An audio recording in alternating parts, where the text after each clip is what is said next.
भगवान वृंदावन पहुंचे हैं और वृंदावन में पहुंचने के बाद सबसे पहले भगवान बछड़ा चराने के लिए गए।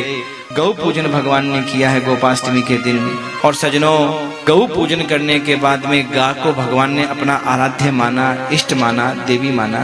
और नंद बाबा भगवान के लिए चरण पादुका लेकर के आए। चरण पादुका चप्पल है ना, समझ गए ना। तो भगवान ने कहा बाबा जंगल में जाने वाले तो इतने सब हैं, गायों की तरफ इशारा किया, ये सब भी हैं इनके लिए। तो बाबा ने कह दिया लाला जी तो पशु हैं। तो कन्हैया ने बाबा के मुंह पर हाथ रख दियो और बाबा के मुंह पे हाथ रख के कही बाबा दोबारा पशु मत बोलियो, जे मेरी आराध्य देवी हैं, जे मेरी माँ हैं और जे तो अपने जीवन भर दूध पिलावे। माँ तो 2-4 साल दूध पिलावे, ये तो जीवन भर दूध पिलावे बाबा, जी मेरी आराध्य देवी हैं। और जाके बिना मैं कछु ना हूं, मतलब मैं कुछ भी नहीं हूं, मेरा कोई महत्व नहीं है। हम गोपाल जी तो घर में रखते हैं पर गाय को नहीं रखना चाहते।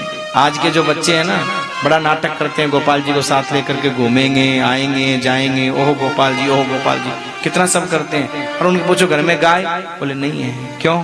सेवा कौन करे, गोबर में बदबू आती है, कौन सेवा करे, कोई फायदा नहीं है गोपाल जी रखने का। हाथी अगर बांधते हो तो पहले हाथी के रहने की व्यवस्था और खाने की व्यवस्था करो।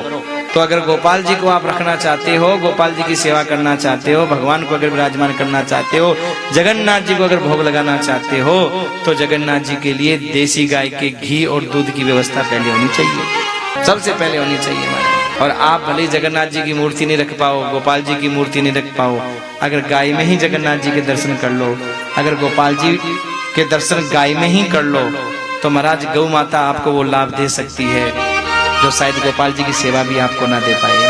क्यों? भगवान कहते हैं गाय मेरी आराध्य है। यदि गाय नहीं होगी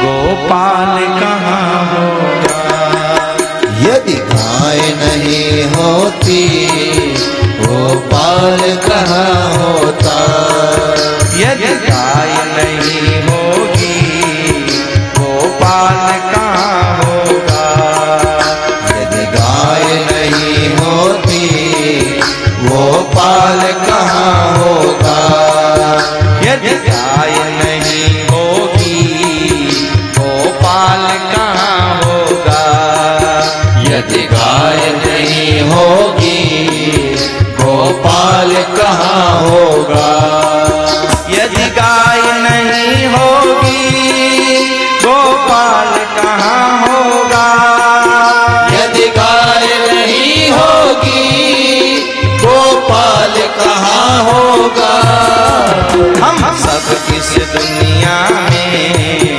खुशहाल कहाँ होंगे, हम सब इस दुनिया में खुशहाल कहाँ होंगे, यदि गाय नहीं होगी गोपाल कहाँ होंगे, यदि गाय नहीं होगी गोपाल कहाँ होंगे, यदि गाय नहीं होगी गोपाल कहाँ होंगे, यदि गाय नहीं होगी गोपाल कहाँ होंगे, हम सब इस दुनिया में खुशहाल कहाँ होंगे, हम सब इस दुनिया में खुशहाल कहाँ होंगे।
बिना भोले सवार कहाँ होंगे।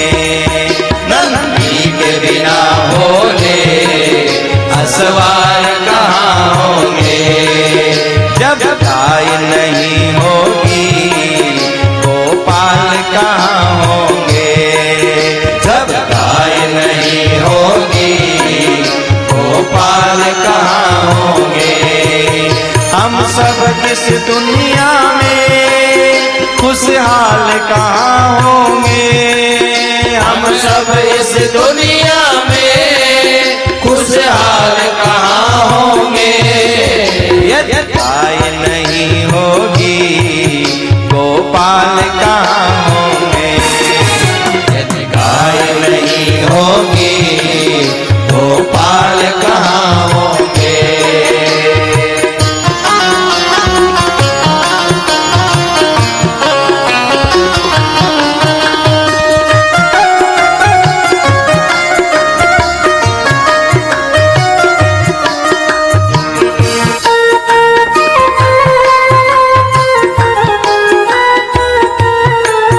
गौ माता की सेवा सब दुख संताप हरे। गौ माता की सेवा सब दुख संताप हरे। गौ माता की सेवा सब दुख संताप हरे। गौ माता की सेवा सब दुख संताप हरे। भव सागर वह तारे वैतरणी पार करे। भव सागर वह तारे वैतरणी पार करे। गौ सेवा के बिना हम भव पार कहाँ होंगे। गौ सेवा के बिना हम भव पार कहाँ होंगे। गोपाल नहीं होंगे गोपाल नहीं होंगे। यदि गाय नहीं होगी गोपाल कहाँ होंगे। यदि गाय नहीं होगी गोपाल कहाँ होंगे। हम सब इस दुनिया में खुशहाल कहाँ होंगे। हम सब इस दुनिया में खुशहाल कहाँ होंगे। यदि गाय नहीं होगी हो गोपाल कहाँ होंगे। ये गोपाल जी की सेवा करने वाले लोग ध्यान देना भाई। तिलक छापा करके नाम जप करने वाले, हरे कृष्णा हरे रामा करने वाले, हाँ? आप भले ही 5, 10, 20, 50 माला कम करते हो, कोई चिंता की बात नहीं है। मैं कहता हूँ एक भी माला नहीं कर पा रहे हो आप, पर सुबह से शाम अगर आप गौ माता की सेवा कर रहे हो भगवान मान करके, सारी माला का फल आपको वही मिल रहा है। क्यों? यदि गाय नहीं होगी गोपाल कहाँ होंगे। हम सब इस दुनिया में खुशहाल कहाँ होंगे। आज हमारे दुख का कारण यही है। देखो आज इतनी बड़ी बड़ी फैक्ट्रियां लग गई, इतना पैसा हो गया। पहले तो पैसा भी नहीं था, इतनी फैक्ट्रियां भी नहीं थी, ढंग से भरपेट भोजन भी नहीं था, पर खुशहाली कितनी थी। पैसा नहीं था पर प्यार कितना था। क्यों? क्योंकि पहले गायों के प्रति लोगों का भाव समर्पण बहुत था। पहले गायों से ही धन देखा जाता था। और देखो भगवान अवतार भी लेते हैं। विप्रधेनु सुर संत हित लीन मनुज अवतार, निज इच्छा निर्मित तनु माया गुण गोपाल। भगवान किसके लिए आते हैं? इन 4 लोगों के लिए आते हैं भगवान। विप्र, धेनु, सुर, संत, हित। किसी ने कहा महाराज ये तो भेदभाव वाली बात हो गई। क्यों? भगवान ने भेदभाव कर दिया। केवल 4 के लिए भगवान आए? गाय के लिए, ब्राह्मण के लिए, संतों के लिए, देवताओं के लिए, बस 4 के लिए भगवान आए और बाकी सब लोग हैं ये सब? तो आप जानते हो ये 4 कहने का मतलब क्या है? विप्र, धेनु, सुर, संत, हित कहने का मतलब क्या है? मतलब संसार में 4 पुरुषार्थ हैं, धर्म, अर्थ, काम, मोक्ष। पहला पुरुषार्थ है धर्म। विप्र कहने का मतलब क्या है? ब्राह्मण क्या करता है? धर्म का प्रचार करता है, धर्म की रक्षा करता है, धर्म का उपदेश करता है ब्राह्मण। तो विप्र कहने का मतलब जब ब्राह्मण की रक्षा होगी तो धर्म की रक्षा होगी, धर्म के उपदेश की रक्षा होगी, संस्कृति की रक्षा होगी। जब ब्राह्मण अपने कर्म को अच्छे से करेगा तो संसार के अंदर धर्म की रक्षा होगी। यानी भगवान धर्म की रक्षा करने के लिए संसार में आए। विप्र, धेनु, धेनु मतलब गाय, गाय देती है दूध, गोबर। तो सजनों, गोबर धन। पहले गाय से जीवन व्यापन होता था लोगों का। गाय के गोबर को धन कहते हैं, गोबर धन।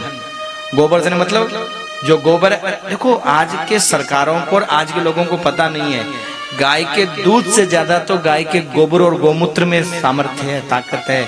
अगर उस पर शोध किया जाए, उस पर अगर मान लो कुछ काम किया जाए, तो मैं गारंटी से कह रहा हूँ गौशालाओं की आवश्यकता ही नहीं पड़ेगी। लोग अपने घरों में गाय पालने लग जाएंगे, क्योंकि गोबर और गोमूत्र कहीं दूध से महंगा बिकने लग जाएगा महाराज। उससे ऐसी ऐसी औषधियां बनाई जा सकती हैं, कई प्रकार की चीजें जो शरीर के लिए जरूरी बनाई जा सकती है। क्योंकि गोबर को धन कहा है तो ऐसे ही नहीं कहा गया है, उस गोबर में बहुत बड़े गुण हैं, इसलिए गोबर को धन कहा गया है। गोमूत्र में अगर गंगा का निवास कहा गया है तो ऐसे है। तो महाराज, जब लक्ष्मी का निवास अगर कहा गया है तो ऐसे नहीं कहा गया मेरे भाई, बहुत सोच विचार करके कहा गया है। इसलिए विप्र धेनु, धेनु कहने का मतलब है अर्थ, धर्म, अर्थ। अर्थ को अगर बचाना है, धन को अगर बचाना है तो गौ माता को बचाना ही पड़ेगा। इसलिए भगवान गायों की रक्षा के लिए आए, तो भगवान प्रदान करने के लिए आए, उनकी रक्षा करने के लिए आए। और चौथा पुरुषार्थ है मोक्ष। हाँ, मोक्ष। जब संतों की कृपा होती है तो जीवन में मोक्ष की प्राप्ति होती है, परमात्मा की मिलन होता है। तो यानी संतों की रक्षा करने के लिए भगवान आए, यानी मोक्ष रूपी प्रसाद, पुरुषार्थ भगवान देने के लिए आए। इसलिए सजनों, भगवान गौ माता की रक्षा के लिए आते हैं। और देखो, ये कंस ने जब चंडाल चौकड़ी की बैठक बैठाई तो कहा कि क्या करें, हमारा शत्रु पैदा हो गया। बोले, आपका शत्रु कौन है? नारायण। नारायण का जो मूल है वो सनातन धर्म। सनातन धर्म के जो स्तंभ हैं वो कौन है? बोले, गाय, गंगा, गायत्री, ब्राह्मण, संत, ये सब उनके स्तंभ हैं। तो इनको आप तोड़ दो। यहाँ साफ लिखा है कि उनको तोड़ दो। जब इनको आप तोड़ दोगे, गायों को भ्रष्ट कर दो, आप ब्राह्मणों को भ्रष्ट कर दो, गाय, गंगा, गाय, गायत्री को सब नष्ट कर दो, उल्टा सीधा बोलना शुरू कर दो, अपने आप हमारा सनातन धर्म कमजोर हो जाएगा। और कमजोर हो जाएगा तो आपका शत्रु अपने आप कमजोर हो जाएगा। क्योंकि सनातन विष्णु का जो सनातन मूल है वो सनातन धर्म है। इस प्रकार सजनों, भगवान गौ माता के प्रति अपना भाव समर्पित करते हुए ये कहते हैं कि तुम मेरी सेवा ना भी कर पाओ तो कोई बात नहीं, पर मेरी आराध्य देवी की अगर सेवा कर लो, गौ माता की सेवा कर लो, तो मेरी सेवा तो हो गई।